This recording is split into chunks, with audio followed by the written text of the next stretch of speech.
سیپان عزیز پەرلەمانتاری عێراق کە لە فراکسیۆنی پارتیا لە ڕێگەی تەلەفۆنەوە لەگەڵمە بێت و لەگەڵ ئەو گفتوگۆ زیاترەکەم. کاک سیپان ئەم کاتتان باش.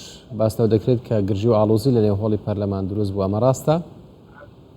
بەڵێ کاتتان باش. بەڵێ چەند خولەکێک پێش کەمێک گرژی لە نێوان هۆڵی پەرلەمان ڕوویدا بەهۆی ئەوەی هەندێک لە پەرلەمانتارە تشرینیەکان ڕێگەیان لە سەرۆک وەزیرانی ڕاستپێردراو گرت کە کارنامەکەی خۆی پێشکەش بکات، بەڵام ئێستا هەموو ئەو گرژیە کۆنتڕۆل کراوە و دەست بە خوێندنەوەی کارنامەکە کرایەوە. گرژیەکە لەسەر چی بوو زیاتر کاک سیپان؟ گرژیەکە لەسەرەوە بوو دووسێ پەرلەمانتاری نشریتی داوای نەهێشتن نظامی محاسسە و دابەشکردنی دەسەڵات لە نێوان ئەحزابەکان دەکرد. باش. تا ئێستا هیچ وەزیرێک متمانەی پێبەخشراوە؟ نەخێر تا ئێستا هیچ وەزیرێک متمانەی پێ نەبەخشراوە و بەڕێی سوودانی خەریکی خوێندنەوەی کارنامەکەیەتی بۆ ئامادە بووان. چەند کاندیدا ئامادەن تا ئێستا؟ تا ئێستا بەپێ ئەو سیڤیانەی کە بۆ پەرلەمانتاران نێردراون 21 پەرلەمانتار ئامادەیە کە ئەمڕۆ دەنگی لەسەر بدرێت. سیڤیەکانیان لە بەردەستماندا ئامادەیە تا چەند دەقەیەکی تر ئەگەر زۆرێکە بخرێنە دەنگانەوە. هەموویان لە نێوهۆڵی پەرلەمان ئامادەن؟ بەشی هەرە زۆریان ئامادەن. بەڵێ چی ئامادەن؟ یە کاندیدی چ پۆستێکی وەزاری ئامادەنیە؟ دیقەتی ئەوەمان نەکردووە چونکە قەلەباڵغیەکی زۆر هەیە. زۆربەی سەرکردە سیاسیەکان بە سەرۆک کۆماری عێراق و سەرۆکی ئەنجومەنی دادوەریش لێرە ئامادەن، بۆیە میوانێکی زۆر ئەمڕۆ ئامادەیە. دیقەتی ئەوە ناکرێت کە بەوتکێ ئامادەیە کە ئامادە نییە، چونکە هێشتا بە کاندیدی وەزیرەکان نەوتراوە بێنە سەر سێک. باشە. وا بڵاوکراوە کە 253 پەرلەمانتار ئامادەن. ئێستا بەفعالی هەر 253 پەرلەمانتارەکە ئامادەن یان کەس هۆڵی پەرلەمانی جێهێشتووە؟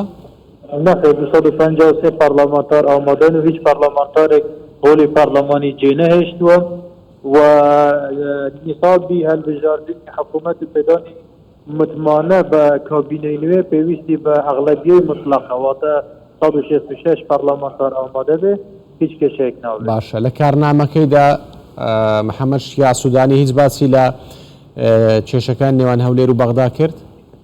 بەڵێ لە کارنامەکەیدا بە مادەیەکی تەواوی بۆ کێشەی نێوان هەرێم و حکوومەتی فێدرالی تەرخان کردووە کە باس لە چارەسەرکردنی کێشە هەلپێسێدراوەکان دەکات و بە تایبەت لە پرسی نەوتوگازە و هەروەها دەرکردنی یاسای نەوتوگاز بۆ نەوتوگازی فێدرالی بە چارەسەری کێشەکەدانەوە. باشە. ئێوە وەکو فراکسیۆنی پارتی تێبینیتان لەسەر هیچ کاندیدێکی وەزاری هەیە دەنگ بە هەمویان دەدەن یاخود نا؟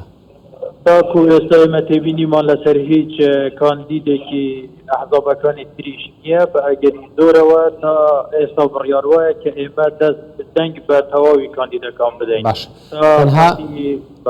باشە. کاندیدانی کورد تەنها دویان ئامادەن ئێستا؟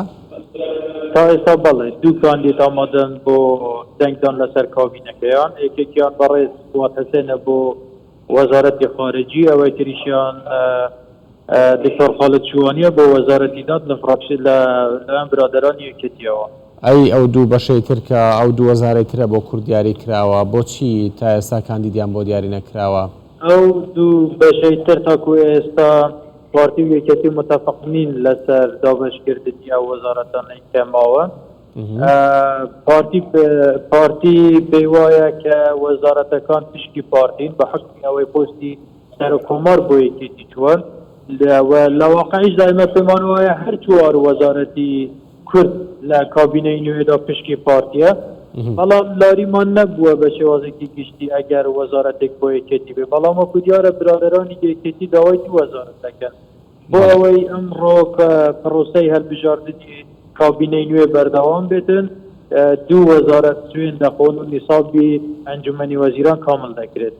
وەزارەتەکانی تریش بۆ کۆبوونەوەکانی داهاتوو بەجێ دەڵێت تا گفتگوی زیاتر لەسەرەوە بابەتە دەکرێت. باشە. دەنگدان دەستی پێکردووە، متمانە بەخشین بە کاندیدەکان دەستی پێکردووە یان هێشتا ماویەتی؟ نەخێر هێشتا ماویەتی. خەریکە وتارەکەی یاخود خوێندنەوەی کارنامە لەلایەن هەڕێی سوودانی و بەرەو کۆتایی دەچێت.